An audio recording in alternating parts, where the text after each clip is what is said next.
Good. All right.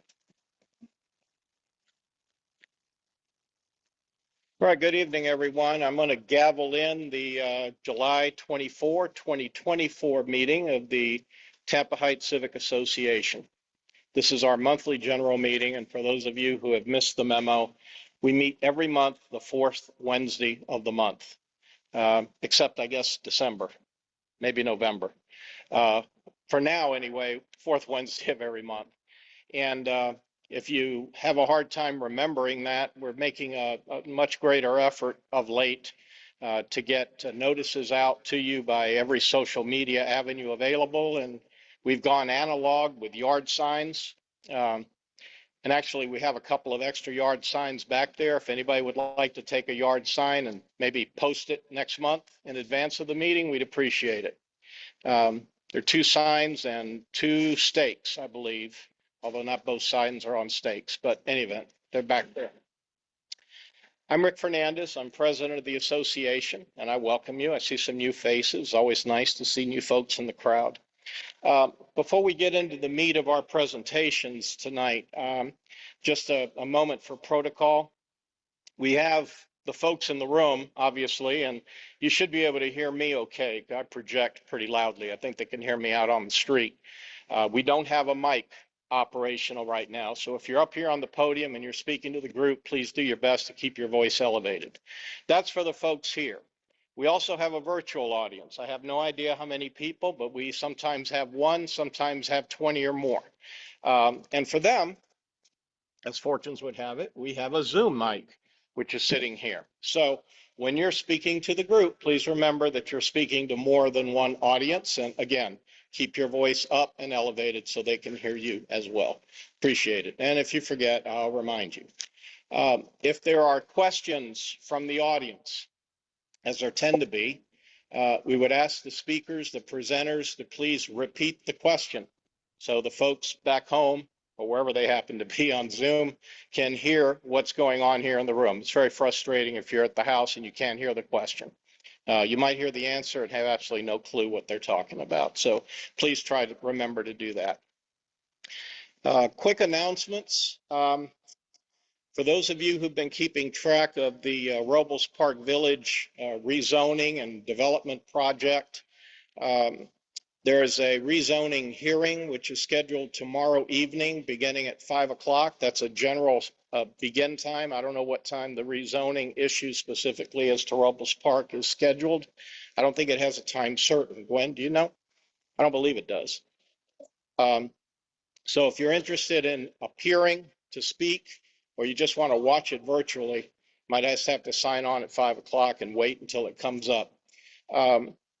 The rezoning application, this is a first hearing tomorrow. So there will be a second hearing, I guess 2 to 4 weeks down the road. Thursday night is the first reading. The second reading is generally during a daytime session. But again, I don't know what that date is. If Council Henderson knows, maybe she can share that with us, but I don't think that's been published yet. It's not that I've seen. The Civic Association Board has taken a position favoring this redevelopment and rezoning. We sent a letter in that regard today to the City Council, which hopefully will be circulated to everyone by tomorrow, should be circulated by tonight. And I'll just take a moment. I'll read the first paragraph of the letter to give you a sense for flavor. The Tampa Heights Civic Association Board supports the rezoning, and then the number, REZ 2450, at Robles Park Village. This is a thoughtful, mixed-use project that brings needed density, affordable housing units, neighborhood-serving commercial space, and street activation to Northeast Tampa Heights. THCA asks City Council to approve the rezoning application. Again, that's a recommendation that came out of our Land Use Committee and was approved by our board. So that hit the streets today.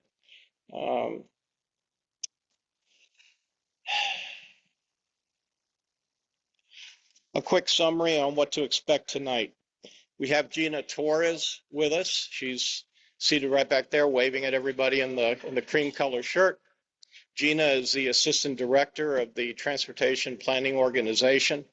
And I invited her here tonight to speak to us about the status of Interstate 275 expansion, in particular north of Hillsborough Avenue. There's been a change of circumstance over the course of the last month during the TPO board meeting. I think it was June 8th, if I remember correctly. June 12th, all right. There was a motion made to amend the Transportation Improvement Program to add the word capacity to the line item that reflects the construction of the road north of Hillsborough Avenue to Beers. This was a capacity increase that we thought we had defeated 3 years ago during the same process when it was moved and passed that language, the capacity language, the additional lane language be stripped out of the tip. For 3 years, we thought we had that behind us. Now, the capacity issue has been raised again as a result of a motion by one of the county commissioners that serves on the TPO board. So I asked Gena to come today to explain the process, explain what it is that happened last month at the board meeting and what it is we might expect going forward. The board will meet again in August, the second Wednesday of August, and issues related to this will be on the agenda again. So it gives us an opportunity to step up and offer public comment at that time. In any event, that's why I've asked Gena to be here, and we'll get to you in just a minute, Gena. And also, we're fortunate to have Gwendolyn Henderson with us today, seated right here in the front row. Gwen is our city council representative for District 5. That's where we stand right now. She is a 30-plus year resident of Tampa Heights, just down the street. I think you're on Central, Gwen. Is that right? Yeah. Practically a neighbor of mine, just a block down the block away. We've asked her to take a look at our neighborhood plan and help us begin strategizing how it is that we can elevate that plan to the status of an ordinance. It has been in existence for over 20 years and receives a lot of lip service, but it has no force of law or authority. It is not an ordinance. It was passed as a resolution in the early 2000s.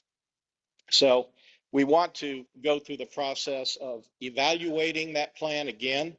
Obviously, after 20 years, it could use some revision, a little dusting off, and then getting it on a path toward recognition as an ordinance.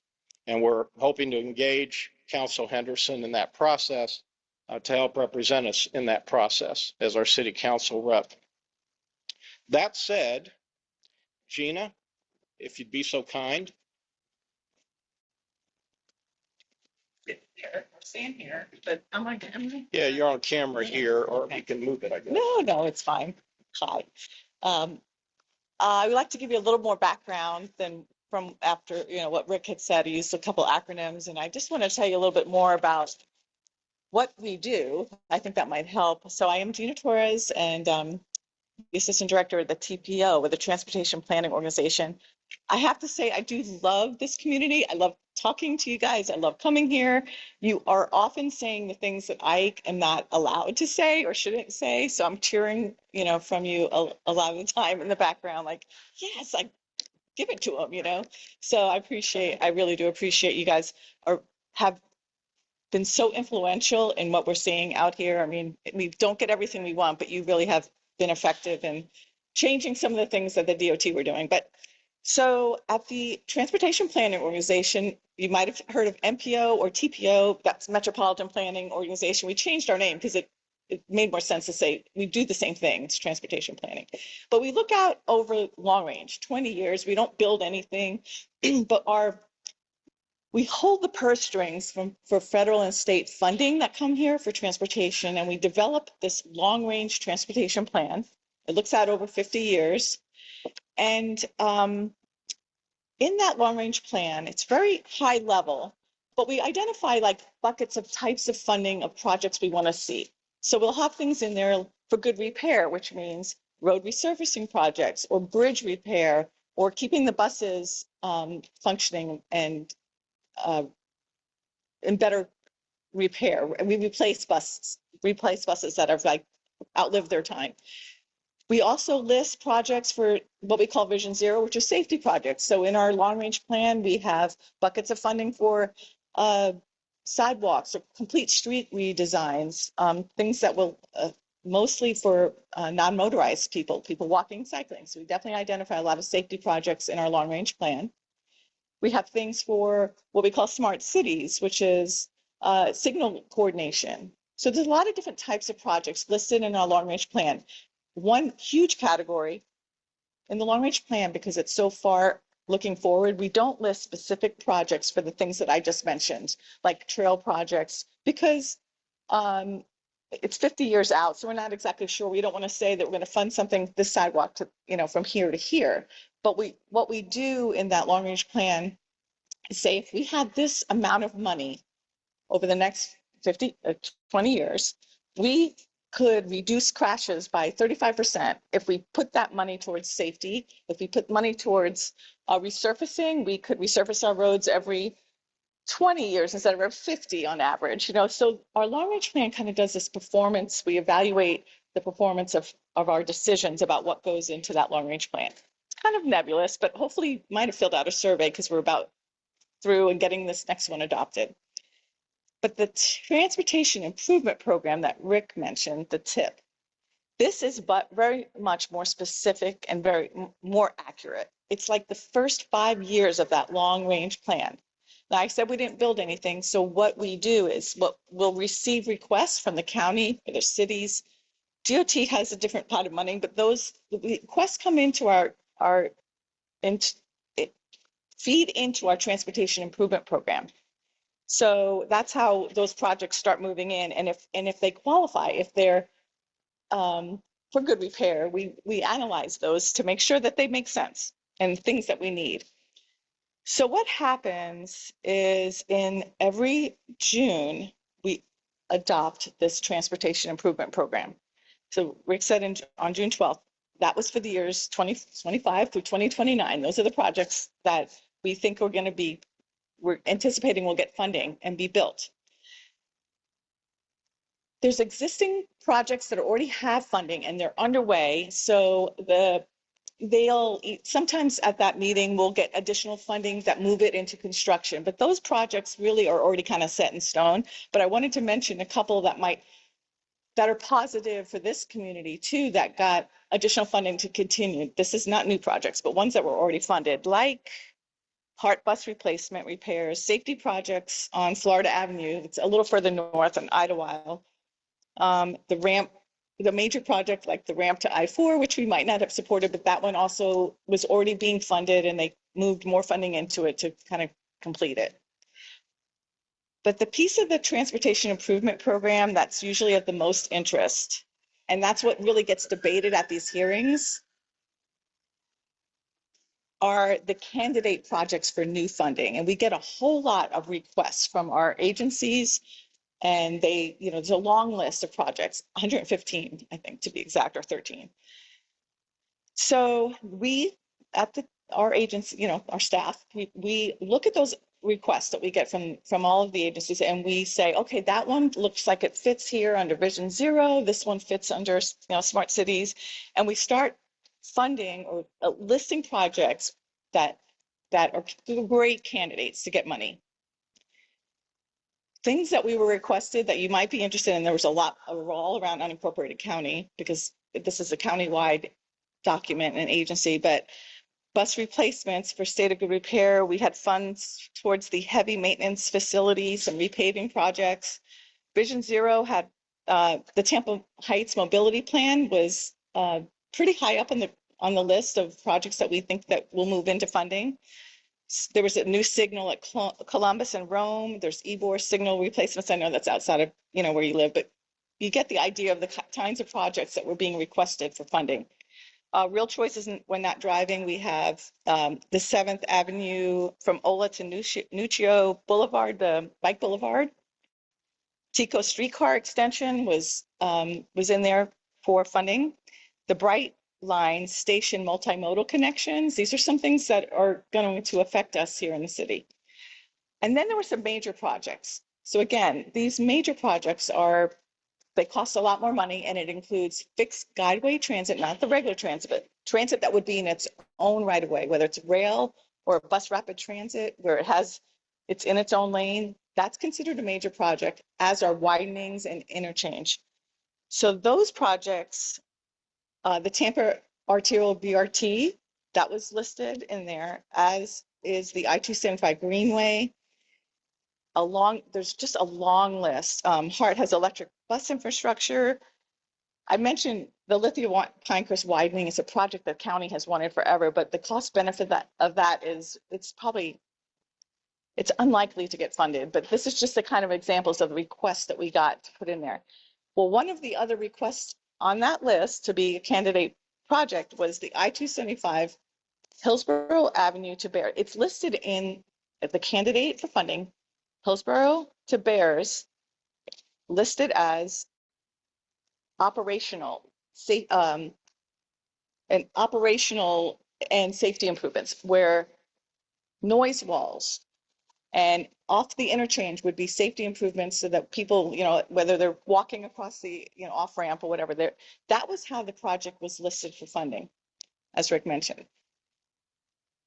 It was changed because it used to be in there as a capacity project, but 3 years ago, one of our board members made a motion and it passed to change the description of the Hillsborough to Bears project from a capacity, which means adding lanes, to this operations and safety project. So just keep that in mind. We're going to get in. I'm not talking for very long, so we're going to be talking about that in just a second. There were lots of public comment at the meeting that we had to approve this transportation improvement program. And people were speaking up about wanting more alternatives, and happy to see the projects that a couple of them I mentioned, really supporting, let's do more for safety, let's build more trails, those kinds of things. There was concern voiced about air quality. And there was also a discussion of our Citizens Advisory Committee, which Rick is also a member of, which is great because he can share a lot of that information. That Citizens Advisory Committee had asked the TPO to move some of those priorities around. Like, let's move those transit projects like the Brightline connections and streetcar extension up to the top of that major projects list. Well, Councilman Maniscalco moved to accept the recommendations made by the Citizens Advisory Committee at the meeting to move those transit projects up. And those would be Hart CSX, the multimodal connections of Brightline, and the streetcar extension and the airport to downtown BRT. So the discussion on our board, and our board has changed people. It's a bit more conservative than it was when that first project was moved out and changed. So there was not like a hold on a minute, but kind of like, what does this mean? What will moving these priorities mean to those others on the list? Do we have to reevaluate things? Then the question was, well, could we amend? We do this all the time. We amend our transportation improvement program. Something will change. Funding, a grant happens. So we have to update this plan. So like, well, can't we just update the plan later and change those priorities? Well, the answer was yes. So Councilman Maniscalco, and he probably sensed that maybe there wasn't a lot of support, I don't know, but he decided to take that motion, withdrew that motion, and move forward with approving the transportation improvement program as it was presented, and it got seconded. Other discussion after that, I think a lot of it was maybe Councilperson Hurtak was like, we really liked what the Citizens Advisory Committee said. Let's, not forget, or let's make sure that we give them the document early enough so that maybe that change could have been made before that meeting. So there was some more discussion about how we could better adjust to some of the great recommendations that we hear from our citizens. Honestly, it was a little surprising, but already approved. And then Commissioner Wastel decided to make a motion to change the description that was in the candidate list from operational and safety improvements from Hillsborough to Bears to a capacity project, to widening. And that motion passed. So now what does this mean? There was a lot of discussion, by the way, the folks that represent you that probably feel very similar, like this feels wrong, like we didn't notice this action that you're taking, like the public hasn't had a chance to weigh in on this. Bait and switch was the word that was used by one of our board members on that. So here's the reality of, and it's hard for me because I live in South Seminole Heights next to the interstate. So I have like my own feelings and I'm retiring not too long. So sometimes I feel like I feel a little more open to talking, except that I'm on camera, about my feelings about what has happened in our community in general when it comes to the highway. It was, I don't mean to give our agency credit for this, but when we heard that the DOT were moving forward with the interchange and the whole Tampa interstate study, that study was done in the 80s, and it was like took swaths of I think one of my, anyway, I have a couple houses on the street over time, and anyway, we all would have been impacted by lots of having to purchase properties.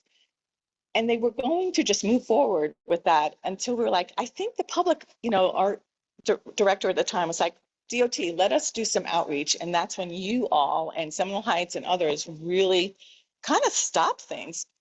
Chair Miller at the time, he had to, pull together the DOT, and we had some really contentious meetings, and it was worth doing. But it was still very frustrating, very closed behind door kind of decisions seemed to be made at DOT. And like when I moved in there 30 years ago, I've lived in my neighborhood 30 years, right up the street, just north of MLK. No one told me, my realtor didn't tell me, I checked with DOT, oh no, this road's not gonna be widened.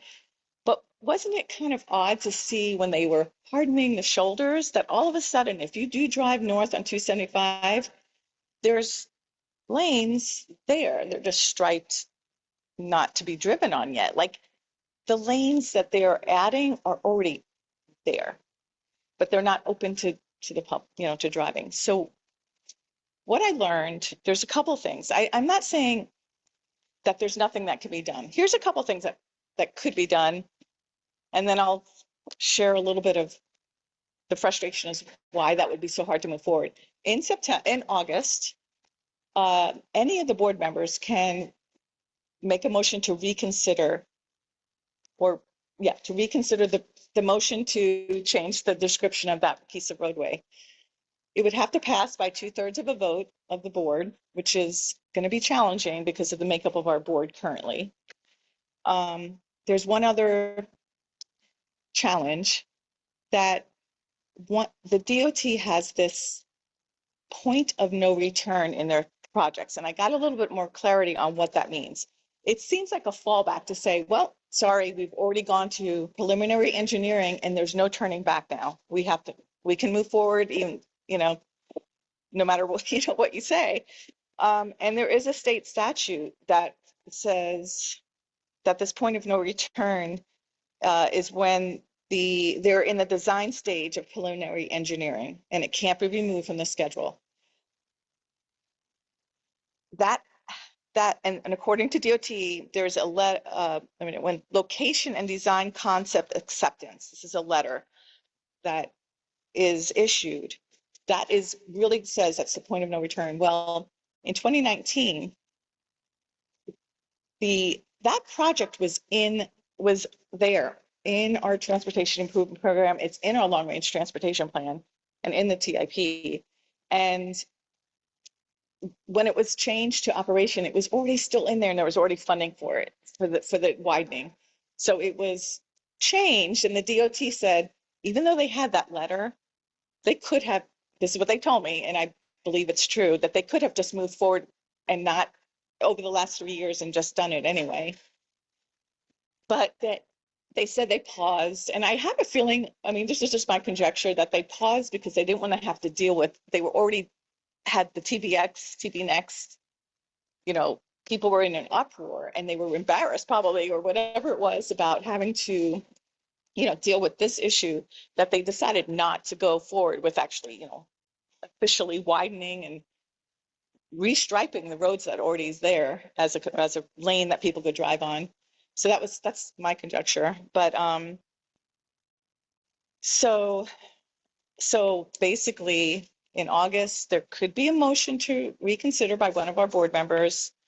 They'd have to get 2/3 vote, but the DOT might stand up and go, well, we already have this letter of record that we're allowed to move forward, and we're moving forward. And they are, moving forward with it. So it's a little underhanded, I think, but yeah. So, but one positive shining, wait, yes, please. There is a storm coming Oh. at 7:30. Oh, it is, I'm sorry. Okay. Okay. So I don't know how much. I'm done. Your presentation. I'm done. I will, Is there yeah. someone else on the agenda besides her? no, just you, just you after. The other good thing is that they are going to reconsider the CAC's motion to move transit project up higher in August. That's on the agenda. So at least that can happen. So sorry, it was a lot, and I don't know if that was too much, but if you have any questions, Rick, anything that I missed? No, why you should care. Really a question. The increase in capacity and the contentiousness that was surrounding that project 3 to 5 and 6 years ago was extreme. We had 200 people plus showing up at TPO board meetings and arguments going into 2 o'clock in the morning. That material was stripped out of the tip for a reason, because they heard us, the DOT was tired of fighting this. Unfortunately, what I think happened was that David Gwynn at the time, who was the secretary of District 7, decided that discretion was a better part of valor. He really didn't have to win that fight in 2021. So he could come, he knew he would have the time on his side, and he could come back again later. And that's what's happened now. There's been an election, a new change of the team on the board. It is very much conservative, and that vote was close. It was 8-7, and one other person either way would have swung it. So it was still close, but we're actually losing ground now. Yeah, they took cardboard. But what is important is if you're concerned about the expansion of the interstate, the fact that more capacity on 275, wherever it is, whether it's south of Hillsborough or north of Hillsborough, is going to be funneling more traffic into Tampa Heights. And if you got a problem with that, you're concerned about that because of your health and safety, then you may want to consider showing up at the TPO board meeting and let them hear from you. Many of those people are elected, and Josh Wastel in particular, who was the individual who made this motion to the countywide county commission. He's got a couple more years on his term, but he has to stand for re-election. So just know that it's happening, that the interstate is a fact of life for us. And if we don't keep our eyes firmly planted on what DOT is doing, they are going to turn around and they're going to stab us in the back. It's going to happen. That's their mission, not to stab us in the back, but to build roads. And if you want to see other things happening, transit and other modes of transportation, then you have to hold them to account.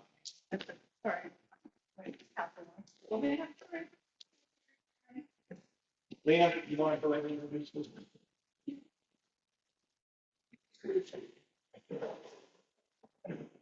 So we want to thank Councilwoman Henderson for being here today.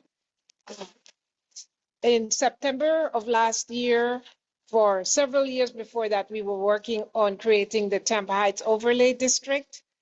And after many efforts, that finally came before the City Council in September, and Councilwoman really carried the lead on that and introduced it, and we had full support from all 7 of the City Council folks. Look on the website if you haven't looked at our overlay district recently. It is there. It was because of all of the support that we got that got in place. 20 years ago, we did our neighborhood plan, and that started from the ground up. We were we were getting so many developers coming in and wanting to change the look of Tampa Heights. And so we started to have our community meetings again to determine what do we really want. And we were able to get the mayor at that time to engage the planning commission to do our neighborhood plan. On the first neighborhood plan in the city of Tampa, and it took 4 years for us to finally get it passed. That plan was passed as a resolution as opposed to actual ordinance. Councilwoman tonight is going to talk about a little bit about the overlay district and where it was, the next step that she's working on. And then we wanted her to hear about our hope of getting the plan converted into the resolution. Thank you. Thanks for being here. Thanks so much. Hello, everyone. How y'all doing? The last time I was here, I was actually a candidate for city council, and y'all were very mean to me, but it's okay. I won the election. So I'm here today, and rightfully so, because I didn't have a full idea of exactly what the overlay plan was. And, you know, I was called out on it.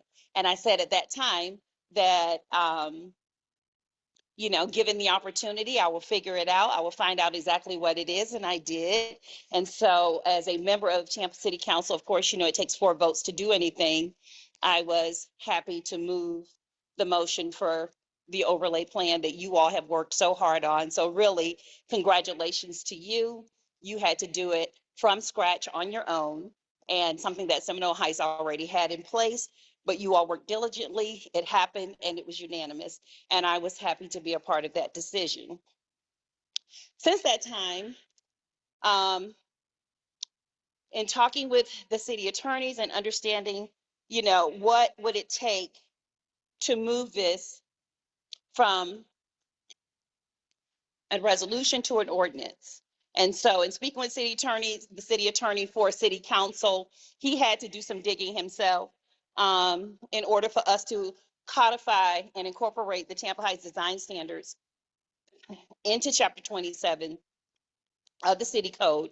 I'm going to have to ask staff to do a report, of course, and a presentation on that and bring it back to us with the recommendation.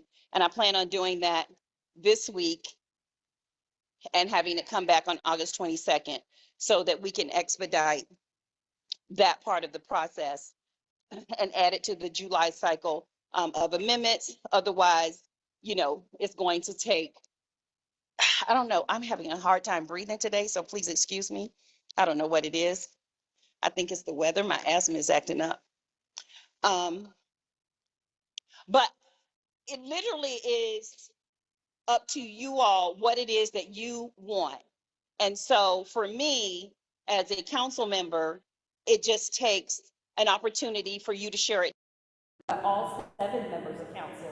I tell every civic association that wherever I go within the very large district that is representative of 65,000 residents, I can't do it alone. It's going to take 4 of us. We like unanimous decisions, of course, when it comes to Tampa Heights, which is rightfully so, but 4 is all it takes. And I am happy to do that. Other than that, I wanted to address Robles Park, which is coming tomorrow. It is, I don't know, there's about 5 things on the agenda tomorrow. I don't know if you all had an opportunity to look at the plan.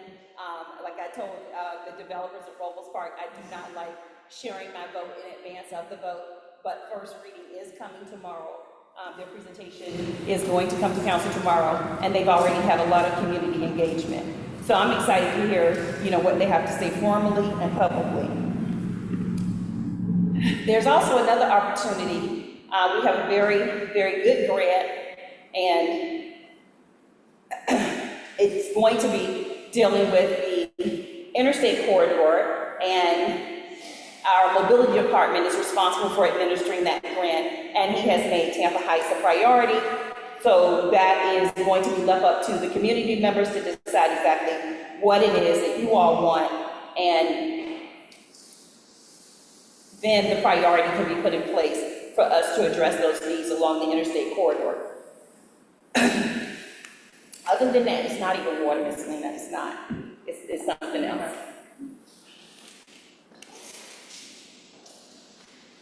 But I will take it. So,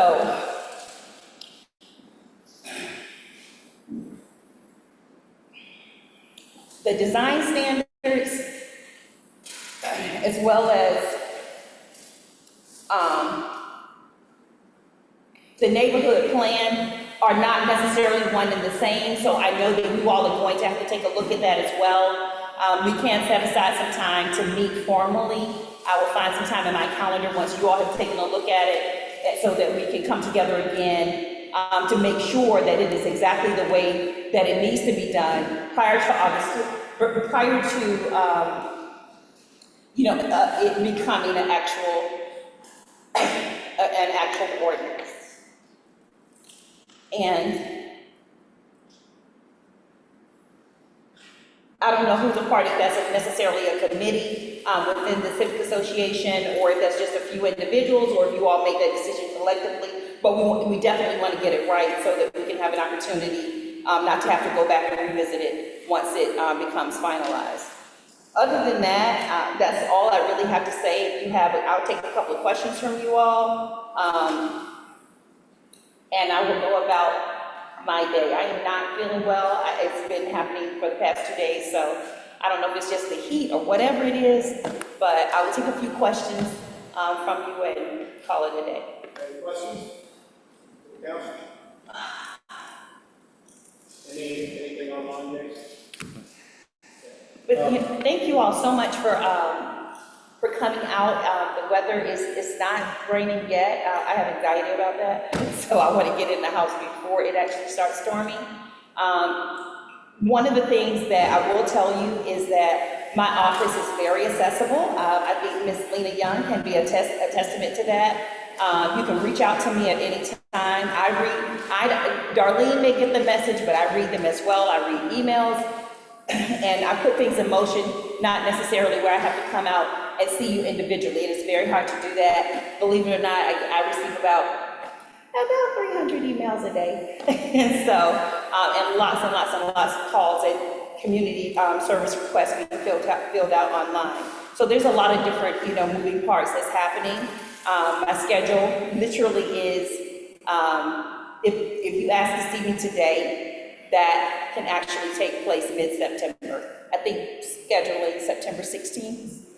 Yeah, so it's just, it's an interesting job. I'm having a lot of fun. When people ask me that, I am having a lot of fun. I do make challenging decisions. Right now, we're in budget season. It's almost a $2 billion budget, and it's not growing. And but our needs are growing, and so there's a lot of ground to cover with that money. And my notebook is about 8 inches thick, so I've decided to dedicate about 3/4 inch of it every single day, and I think I'll be done by the end of next week, just getting through it with my highlighter. It's accessible to you all as well. You can go online if you have questions about something, of course, and if that's something that you're interested in or you're curious about, just shoot me a message on that as well. I try not to respond on email. If I do, it'll be very subtle. I don't have a long track record of public records requests, that's for sure. Is there any questions for me? Council, I just asked for a recap on your planned timeline for advancing the neighborhood plan or the overlay language. Well, I can't promise you a timeline. I'm going to have staff do their part, and I'm going to make the motion tomorrow evening, maybe tomorrow morning, under new business, because we have a CR8 meeting tomorrow. Our staff is no longer as it was, effective immediately. We are very, very, very short staffed, so there's some major decisions that's going to be made tomorrow morning regarding our CRA staff, and so that's the priority. But I will make this motion. I may make it in the morning, I may make it in the afternoon. It just depends on, what else is happening and what's revealed in public comment, etc., on tomorrow's meeting. So I do know that the one thing that I've discovered is when a motion is made and you take things to staff, what is reasonable and fair is to give them the time that they need. So when I ask for something back at August 22nd may not be reasonable, they're going to ask for a continuance. So I'm going to just make certain that they can be able to take a look at design standards and see if we can incorporate it into chapter 27 along with the other information coming from your neighborhood plan, just to make sure that it's even possible for us to get the information back so that you all can say, yes, this is exactly what we want, and this is what we want for the ordinance. So if August 22nd is not reasonable, I will let Ms. Lena know immediately, and we may have to extend it to maybe September 5th or even a little bit beyond, but I want to give the staff an opportunity to get it right. So that's also important. And sometimes, as council members, we ask them to do things, and you'll see that people will ask for a continuance. A continuance is because they're not ready. And so it is reasonable to make sure that August 22nd is going to be an effective date, that they can actually be able to get us the information that we need. Okay? Any other comments or questions? No? Okay, council, thank you. Thank you so much. I really appreciate it. It doesn't take all of that, but just know that, Tampa Heights is on my radar. I will say this, someone asked me, Gwen, there's too much development, going down Florida Avenue corridor, and I'm like, it's a transportation corridor. We need housing. And I know that it is becoming very challenging to get out of the neighborhood. Back in the day, you could scooter across the pond very quickly. Now you have to wait and be very diligent about it, and I understand that. And especially, coming with the bike lanes and things like that, the mediums, and of course, armature works, but having lived here for a very long time, Arielle is 34, so that's how I base it. Arielle's 34, and she's 34, and we moved in when she was 1. So, back in the day, all the trash used to end up in my yard. Crack was being smoked in my backyard, in an old barn.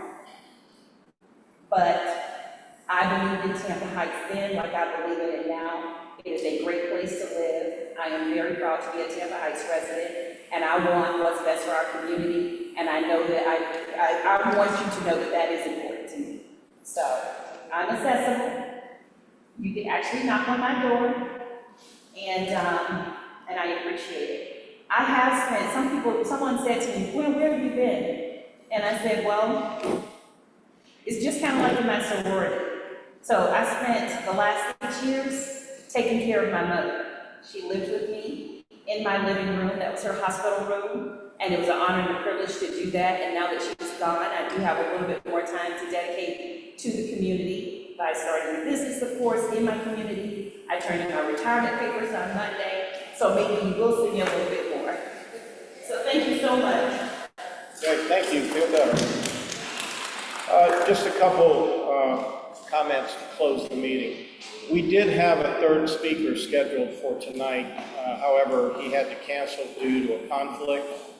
That gentleman is Brad Suter. He's the superintendent with the City of Tampa Parks and Rec. He was going to come to talk to us about the reforestation of Robles Park. I've made comment about this at previous meetings. He has, as I understand it, and Lena has had more direct conversation with him on an ongoing basis than I have. But as I understand it, there has been significant progress made in terms of development of a plan for reforesting of the eastern perimeter of the park, Robles Park, along Elmore, to create a thicker buffer between the interstate and the neighborhood. This is something that we started talking to the DOT and the city about now. It's got to be 4 months ago, at least, probably longer. We were having meetings in the park under an old oak tree, and eventually it got to the city level and to administration, and it sounds like they're really interested in planting trees wherever they can now. That seems to be one of Mayor Castor's initiatives. And we are, for a change, we're actually here in a timely way to take advantage of that.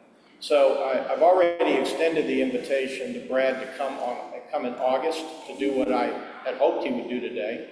So just consider that a preview of things to come, and certainly you'll be notified going forward. And an offshoot of Gena Torres' comments. The TPO board will be meeting in August, the second Wednesday. They meet at 10 o'clock in the morning for their August meeting. The tip hearings at 6. The morning meetings are the general rule. And so 10 a.m. on the second Wednesday, I don't know off the top of my head what date that falls. But there is a Citizens Advisory Committee meeting the week before, the first Wednesday. I chair that committee, and as I stand here right now, it is my intention to try to get a motion or a resolution through the committee recommending that there be some action taken to reverse what the board did last month. I understand that we have the numbers against us now, but it doesn't mean that if enough people show up at a meeting and voice their opinions, that there might not be some people on there, and it won't take that many to change their vote. At the very least, we'll be on record that we object to the further expansion of Interstate 275. So if you find it in your heart and on your calendar that you're available, that you can come to the CAC meeting the first Wednesday in August at 6 p.m., we meet at night. We take public comment just like the board does, and that will help, hopefully, to motivate the rest of the committee members to support whatever motion I conjure up that evening. So I would appreciate your support. You can attend virtually, you can attend in person. Again, the first Wednesday in August, and then the board meeting is the following month. Am I forgetting anything in particular, Lena, on any of those points? No? Okay. All right. Ari?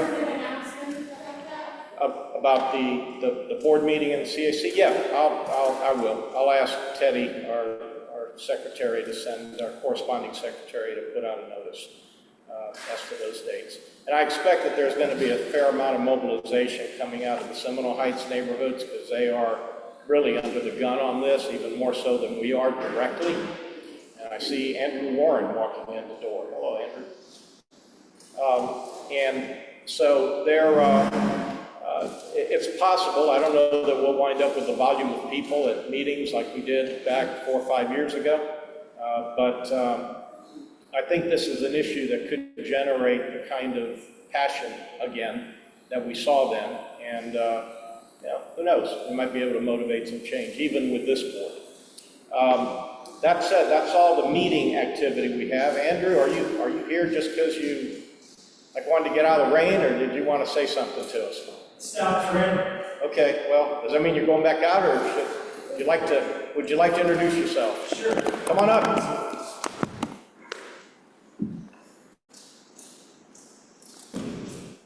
I'll sit down here. Good. Hi, good evening, everyone. I'm Andrew Warren. For those of you that don't know me, I'm the elect. Yeah, We're sorry. We're streaming. Where do you want me? right there. Right here. Let me try that again. Talk loud. We don't have a mic. Good evening, everyone. My name is Andrew Warren. I'm the elected state attorney here in Hillsborough County. For those of you that don't know, I'm the guy who was suspended by the governor. That's how people know me now. It used to be as like the state attorney, or as a parent, or as a husband. Nope, now I'm just the guy who got suspended.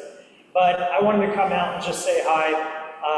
I am running for re-election again, and I really, rather than talking to you, just wanted to hear, if I can, some concerns, because as I've been going around the community to neighborhood association meetings, I keep hearing the same thing, which is that there's a concern about rising crime. We know it from the statistics, we see it in the news, and we're feeling it on a daily basis. And so, look, during my time in office, crime went down for 6 years in a row. The last 2 years, crime has gone up. Prosecutors have an impact on the crime rate. Obviously, there are other factors that go into it, but we need to reverse that trend. And I got a wife and 2 kids in this community, so there's nothing more important marksman than public safety. But if I can, what's going through people's minds with regard to what's happening in the community from a crime standpoint? Any questions or comments? I just have a comment, but just over the years, you guys just usually change the neighborhood, the type of crimes changed over the years. Versus now it's like more like car burglaries, something like that, break-ins, so like any theft is always a lot. So it's like I think you're ready to go different community costs. I don't know. Every community has changed so much. Yeah. It's not like hard to say anything like safely, say nicely. It's not like a little pretty difficult this year to judge this sort of. Yeah, I think that's fair. I mean, well, one of the things that we've seen happen, and I'm sorry, people may not have been able to hear online, but basically the question was about it's hard to know exactly what's happening sometimes with the crime outside the area because you see what's happening here and there are changes in the types of crimes that occur. One of the problems we've seen in the county over the last few years is that you have a few pockets where violent crime is concentrated, and that's frankly the case all over the country. You pick any area, and you're going to have pockets of violent crime that come from a disproportionately small geographic area and a disproportionately small number of people that account for the vast majority of violent crime. What we've seen happen in Hillsborough for the last couple of years is you're seeing those pockets expand. You know, you used to see violent crime concentrated in a couple parts.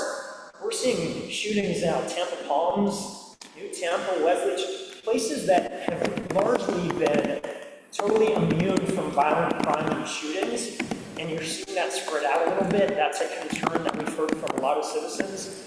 At the end of the day, look, keeping the community safe is not rocket science. It's a combination of prosecuting the crimes that threaten the community and investing in safety, making sure we're working with community agencies and law enforcement to prevent crime before it happens, getting help for the people who need it, whether they suffer from mental illness, substance abuse, making sure that we're keeping kids on the right path, but keeping the crime rate low is that combination of when people do bad things and they're a threat, we prosecute them aggressively, and we try to do as much as we can to prevent people from becoming those threats to the community. Again, it's not rocket science, it's a comprehensive approach, and it works really well during my time in office. As we've seen the county move away from that, we've seen the crime rate go back up, unfortunately. Yes? One of my concerns is that while we are on the one hand fighting crime, we also have to recognize that in certain of our communities there are certain issues. And for our family, I lost my husband because law enforcement did not recognize that he was ill and needed medical attention. All they needed to do was get him something to drink or something sweet. Instead, they pulled him off his car, tied him down, and told him to stop resisting when he was there. On the one side, we are concerned about crime, but you mentioned addressing the needs of the community. We have to also let law enforcement know that they have to be sensitive to our community that suffer the most with certain diseases.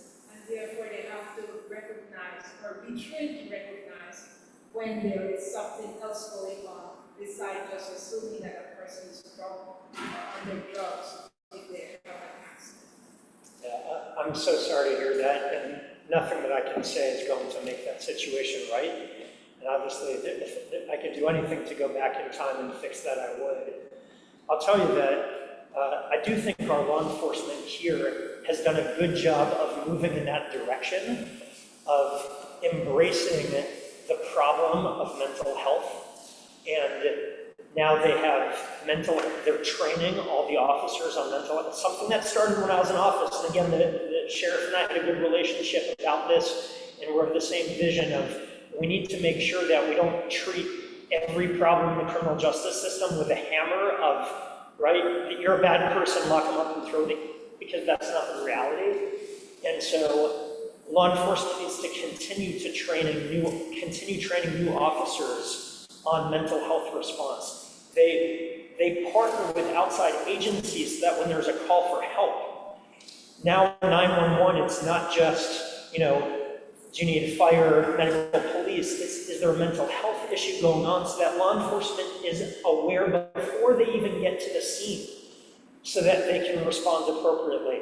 They're having mental health units accompany law enforcement responding to scenes, or sometimes right after they get to the scene, to assess the situation, so that it's not necessarily like this, but it's how can we help? And so, I'm so sorry that happened to you and your husband.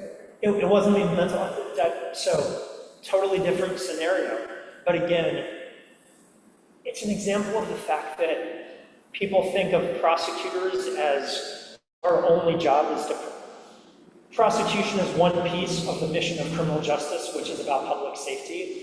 And so whether it's how do we prevent crime, how do we work with law enforcement to do better, how do we talk to the legislature to help them pass laws that are good to keep crime down or not pass laws that increase crime, and how do we help make our communities safer and secure? That's what we should be doing. You deserve to have a state attorney who understands the full picture of how we can make our community safer. Yes, sir. So we really appreciate your approach to restorative practices for our youth. I think there are unique opportunities and strategies we can use to ensure that we get back to a community policing type of rhythm, where the community knows the officers, that there's a relationship for the type of work, and as long as we can move the work and relationship to either the sheriff's or TPD, that situation probably should never happen. Whether it's Civic Heights in its relationship adjacent to Tampa Heights, there are opportunities for relationships to be developed. So if there's an officer on the scene when there is a situation happening, that there is a relationship with the community to where officers can step up and say, hold on, and then not get to a resisting arrest type of, stop resisting arrest type of situation to where there's familiarity across the board. And I'm hoping that if you're back in the seat, that you can really begin to push that concept. We know the impact around community policing, the relationship with police officers, and young folks. There's a respect factor. Children respond differently when they see someone who they have respect for. And crime is reduced within the communities and the corporate areas. Absolutely. They've been too old to the process. So I'm hoping that, as and I'm very familiar with a lot of the work we've done, that we could really begin to highlight that as a strong strategy in our communities. I think it's a no-brainer to do that. And let me take just a step back for a minute. It's really unfortunate what's happened politically in this country with criminal justice over the past few years. In 2016 and in 2020, we have two presidential elections, right? And I don't care who you support for president, but smart criminal justice policy is nonpartisan. And so in 2016 and in 2020, both Hillary Clinton and Donald Trump talked about the need for criminal justice reform, to do things differently because, for example, community policing, which used to be a kind of a left-wing criminal justice idea, everyone recognized it works. In 2020, when it was Trump and Biden running, both candidates again pushing criminal justice reform. People talk about reform as if it's a Democratic idea. President Trump passed the First Step Act, the most comprehensive criminal justice reform at the federal level in a generation. So it used to be that Democrats and Republicans agreed on these common sense policies that reduce crime and make our community safer. And what's happened in the past couple of years, we've gone right back to, well, Republicans are this and Democrats are this. And that problem has played out here in Hillsborough County, because I was suspended for political reasons. That's what a court found. And now the governor is back in the, well, we can't do any of these ideas that actually reduce crime. We have to be super tough. He's got that 1980s mentality, which does not embrace community policing, does not embrace drug treatment, does not embrace mental health treatment. when everybody knows that's the right way to make the community safer. So when we take the politics back out of criminal justice policy, and we get people on both sides of the aisle agreeing on common sense policies that make our community safer, we'll be back in a good spot.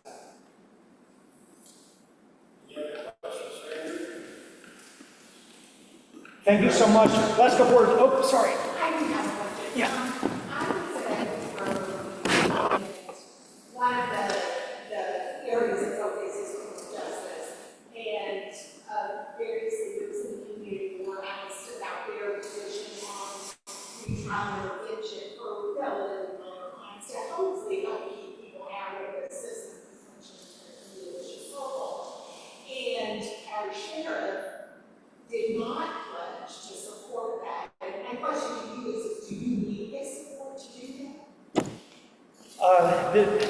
It depends. It depends on the scope of the issue, like the type of pretrial intervention we want to do, because the sheriff runs the jails, and the jails are the first stop for people to get arrested. They have a role in pretrial services, but there are ways to do pretrial services without the sheriff's involvement. It really depends on what you're trying to do and how much it costs. There are other jurisdictions where they do pretrial services because they have funding to do it, and so the state attorney and the city or the county can do it without going through the sheriff. Here it probably requires the sheriff's involvement, but not necessarily.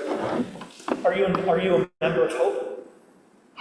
You're not? Okay. I mean, Hope is a great organization that, and it goes back to my answer to the last question when I'm talking about it, used to be in this community, like 3 years ago. Used to have Republicans and Democrats agreeing on these things, but now, because the governor's position is, if we're not in the 1980s of criminal justice, it's bad. So unfortunately, you have the sheriff who for years had been willing to have an open mind and move in that direction towards those common sense policies, has kind of stopped going there because of Tallahassee politics has infected our local criminal justice system. Again, when we get the Tallahassee politics out of the system, we'll get the common sense policies that work for everyone. Andrew, I have a question. Sure. Not to probably insult the balloons, but when you get reelected, what keeps DeSantis from saying again? Well, I have a 60-slide PowerPoint to discuss that, and there's a pop quiz I can give afterwards, but I'll try to give the short answer. Forgive the very brief digression, but for people who don't know, I was suspended in August of 2022. And I'll try to be as objective as possible in talking about it. But the governor claimed that it was because of statements I made about abortion laws after Roe v. Wade was overturned, because of statements I made about transgender Americans, that I said we shouldn't be discriminating against our fellow Americans. Those were the main reasons. We went to court. The court found that it was politically motivated. The governor just really wanted the media hit of suspending somebody, and he decided he was going to suspend me before they knew the reasons why. Then they came up with the reasons afterwards, and the court found that it was a violation of federal law and state law. And the court ruled that the judge said, I can't reinstate you. Basically, the judge said the state law violations, he found 4 state law violations and 2 federal law violations. And to oversimplify it, the judge said 4 is more than 2. This is a state court issue. We disagreed. We said when there's a federal violation of law, a federal judge can reinstate me, give me relief. We appealed, and the appellate court in Atlanta agreed with us and said, if there's a federal violation of law, of course you can be reinstated. And by the way, the judge counted wrong. It wasn't 4 and 2, it was 2 and 4. 4 reasons were violations of my federal rights, and 2 reasons were violations of state law. So that's the background. What prevents the governor from suspending me again? The law. Because it's one thing for the governor to say, well, I thought I could suspend Andrew for these reasons, after 2 federal courts have said this was a violation of law, you can't do it. It's a different scenario. And if the court reinstates me, and grants the relief we asked for, which includes the governor's not allowed to suspend me again, then it would be a situation where the governor, if he were to suspend me, he'd be violating the court order. That takes us back to like, you know, Arkansas and Alabama desegregating the schools when the governor said, I don't care what a federal judge said, I'm going to do it anyway, and they send down the 101st Airborne, and they go, what was that? So I don't think we'll get there. I really do think that now that the governor has been told that this was a violation of the law, and granted, he's appealed it, but when there's clarity on the case, when there's finality in the case, I just don't think he's going to willfully break the law again. Sorry for the long answer. That's as tight as I can compact that question into. Yeah. And thank you so much for the time tonight. I'll remind you, there's an election. I'm on the ballot in August in a primary, and then the main election is in November, the general. Whoever you vote for in any race, please go out to vote. It's just so important. It is every term, every cycle. It's your voice. People come to me and they say, Andrew, I'm sorry for what happened to you. No, it's not what happened to me, it's what happened to you. Because this community elected me, and this community's votes were taken away from them when I was removed. So, anyway, thank you so much and have a good evening.